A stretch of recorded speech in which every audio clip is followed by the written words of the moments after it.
she thought was good enough, and Caleb didn't meet her standards. He wasn't a lawyer or a doctor.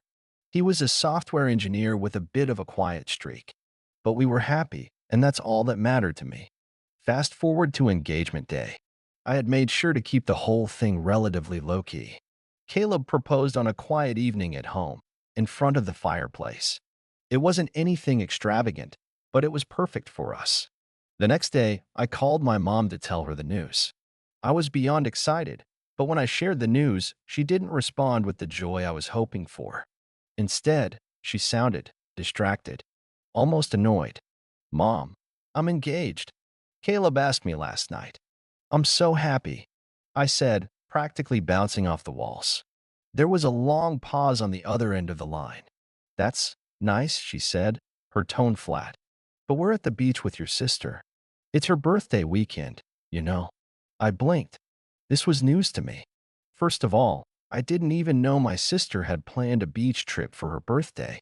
And second, the timing was, well, not ideal. "Mom, you know I've been planning this for months. You couldn't even come for a little while?" I asked, trying to keep my voice steady. She sighed. "It's just bad timing, Hannah. You know how it is." I had heard that phrase 1,000 times before. "You know how it is" was my mom's go-to excuse for everything. From missing birthdays to skipping family dinners, it was always the same line. I tried to brush it off, telling myself she was probably just stressed, but deep down, it hurt. "Okay," I said, my heart sinking. "I'll talk to you later, I guess." I hung up and tried to focus on the excitement of the day. But as I was scrolling through social media later that evening, I got a text from my sister, Ella. She was 24, and while I loved her, our relationship was complicated. We weren't close, and that's putting it mildly. "You'll break up anyway," the text read. My jaw dropped. "What?" I stared at the message for a few moments, unsure of how to respond. I wanted to say something back, defend Caleb, tell her how ridiculous she was being. But instead, I did nothing. I just sat there, staring at my phone. The thought of trying to explain myself to my sister felt pointless.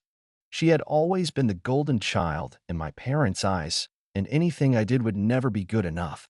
This was nothing new. But as I sat there, feeling the sting of my family's indifference, a thought occurred to me. Maybe it wasn't just my family who needed to see how happy I was.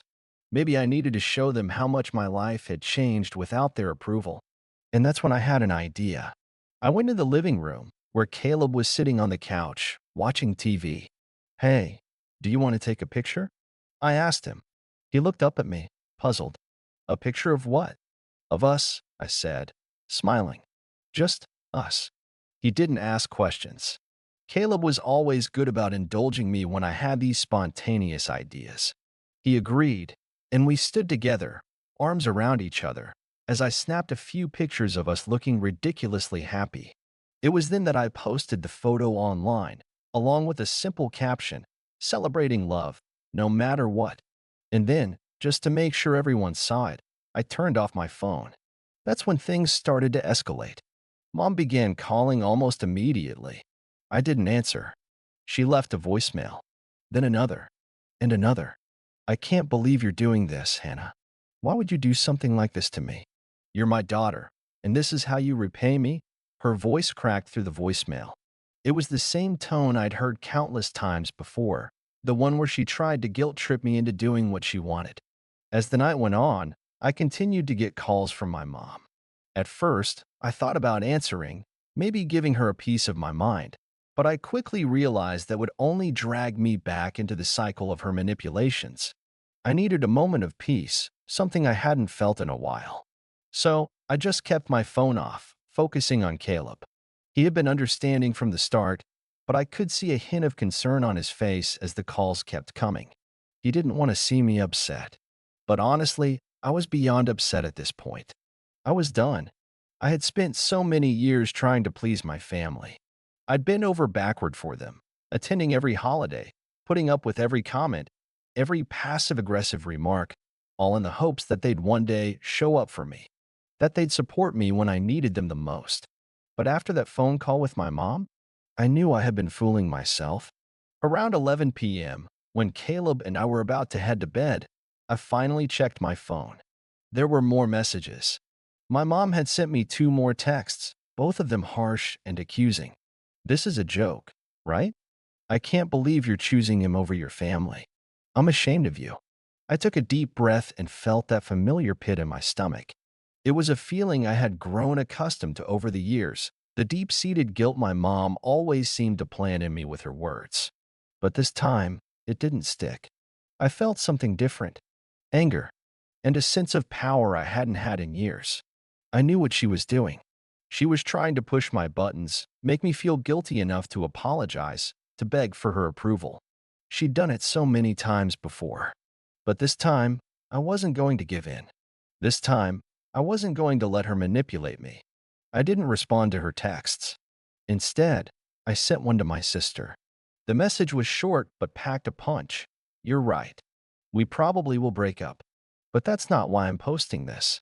I'm posting it because for the first time, I don't need your approval. I hit send and set my phone on the table. Caleb was in the bathroom, brushing his teeth, and I could hear him humming a song to himself. I felt a sense of clarity I hadn't known I could have. Maybe this wasn't how I had imagined things would go. Maybe I had hoped for my family's approval, their support, but I realized something that night. I didn't need them anymore. Not in the way I thought I did. As I lay in bed, I couldn't shake the nagging feeling that things were only going to get worse. My family's behavior had been escalating over the past few years, but now that I had actually made a decision for myself, I knew they were going to fight back harder. My mom especially. The more I thought about it, the more I realized how unhealthy the dynamic had been. But the truth was, this was the first time I wasn't afraid of their anger. In a way, it felt like liberation. The next morning, I woke up to even more messages, this time from both my mom and my sister. My phone was buzzing nonstop as I tried to eat breakfast, but I didn't pick it up. Caleb noticed my hesitance. "Do you want to talk about it?" he asked gently, sensing the tension. I looked at him, feeling a mixture of gratitude and frustration. It's just them. They're upset. They always are when I make a decision for myself. Caleb sat down beside me, his arm around my shoulders.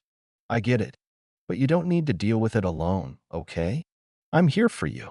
I gave him a small smile, grateful for his support, but part of me felt the familiar weight of my family's disapproval creeping in again. I hated that it still had this effect on me, but I promised myself I wouldn't let it control me anymore. By noon, I couldn't put it off any longer. I decided to check the messages. There was one from my mom, this time a voicemail. She sounded frantic, desperate even. "Hannah, why are you doing this to me? This is supposed to be a time for family. Why do you always have to make things about you?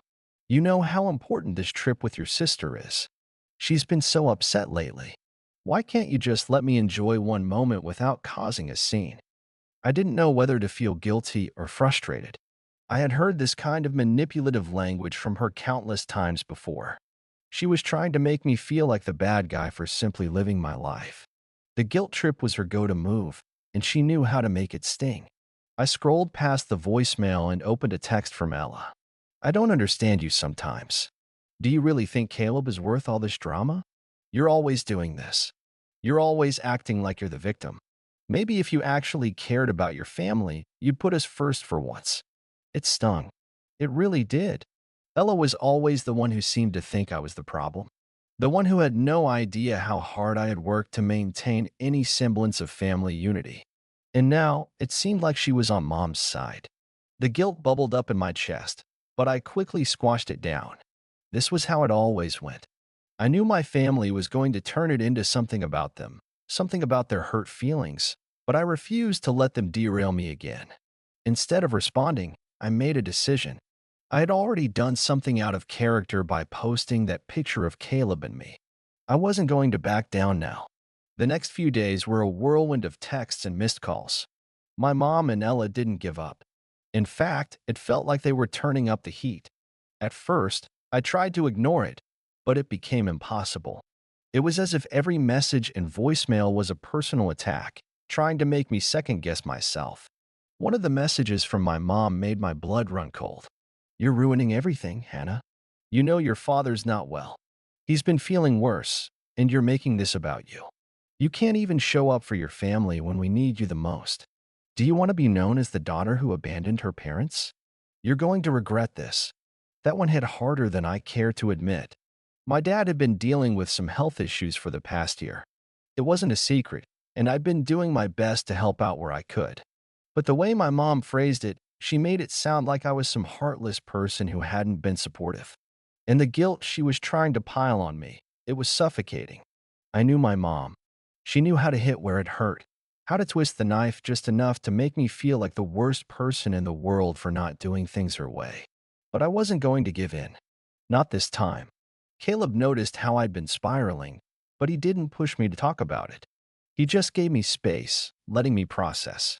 I could see how much he hated seeing me like this, caught between my family's emotional blackmail and my desire to finally stand up for myself. It was a couple of days after that voicemail from my mom when Ella texted me again. This time, the message was cold and dismissive.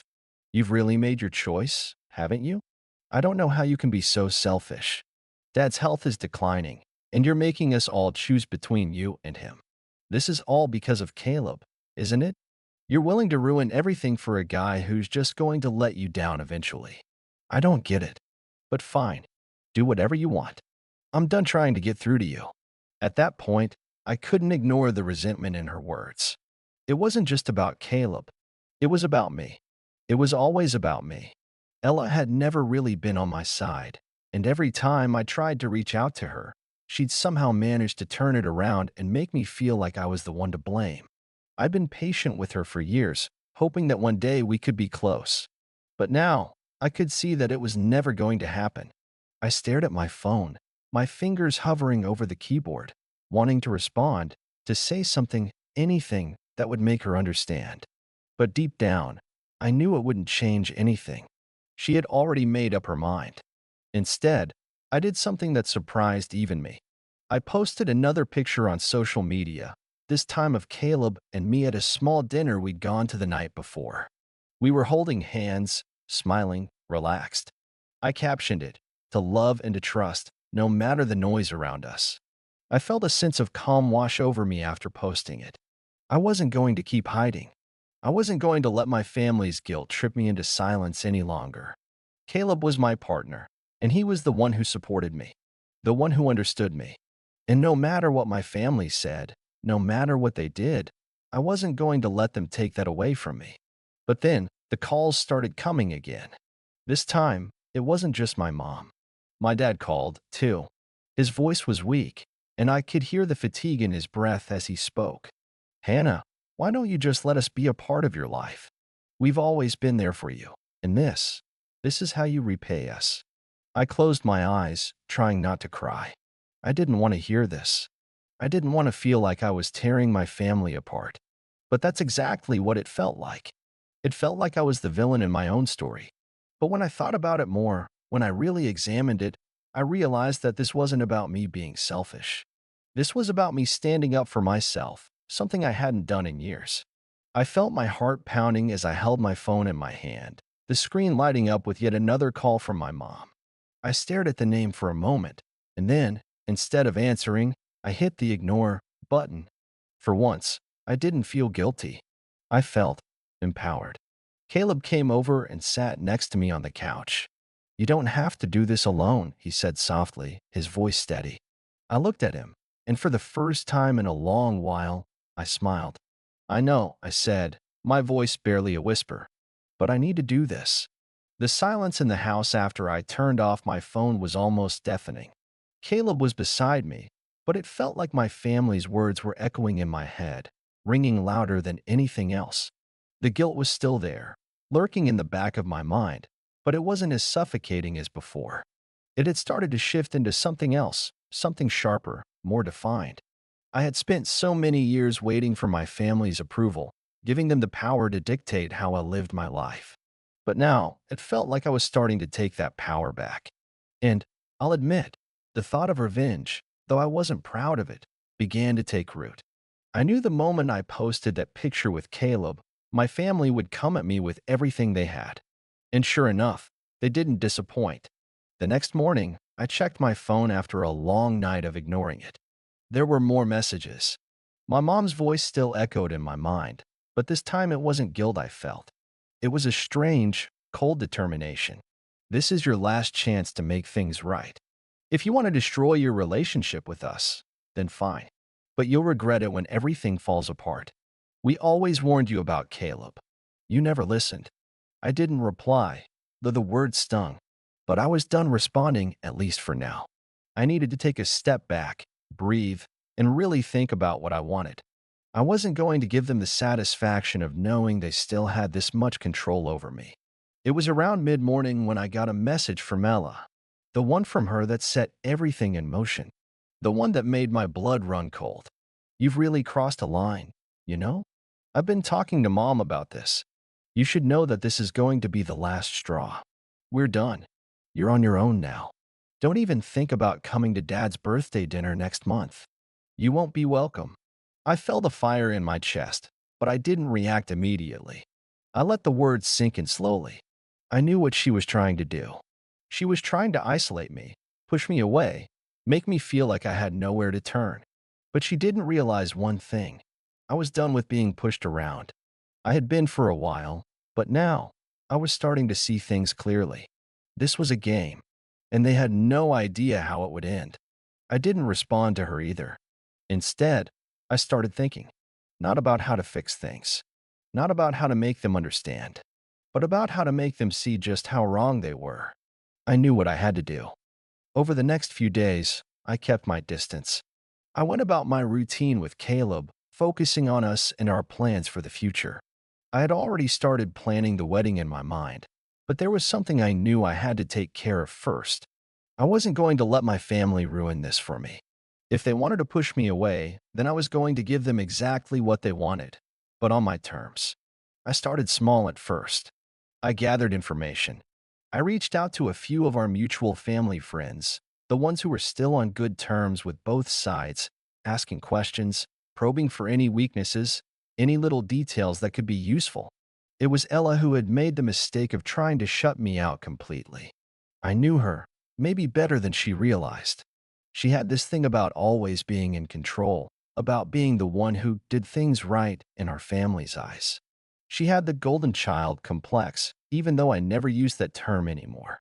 I knew she'd never let me get the upper hand. So I began with something simple but effective. I started subtly talking to her friends. It wasn't hard.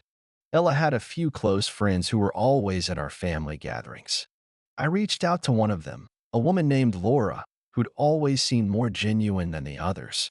She was a little older, in her 30s, and though she was friendly with Ella, I knew there was tension between them. I played it cool, casually texting Laura a few times, making small talk about the beach trip and how things had been going with everyone. And when the opportunity came, I casually slipped in that I had noticed some tension between Ella and Caleb. Oh, really? What happened? Laura had asked. I played it off, just as I had planned. Well, Ella's been kind of hard on him. She's always talking about how she thinks he's too quiet and not good enough for me. I don't know, maybe I'm overreacting, but it's getting old. Laura paused before texting back. Ella's always been that way, you know. She thinks everyone should live up to her standards. I smiled. Laura was a bit of an open book. Now that I had planted that seed in her head, I could already hear it in my mind. She'd pass it on, maybe even tell a few others. It wasn't much, but it was enough to start shaking things up. Enough to make people question Ella's judgment, to make her look like the one stirring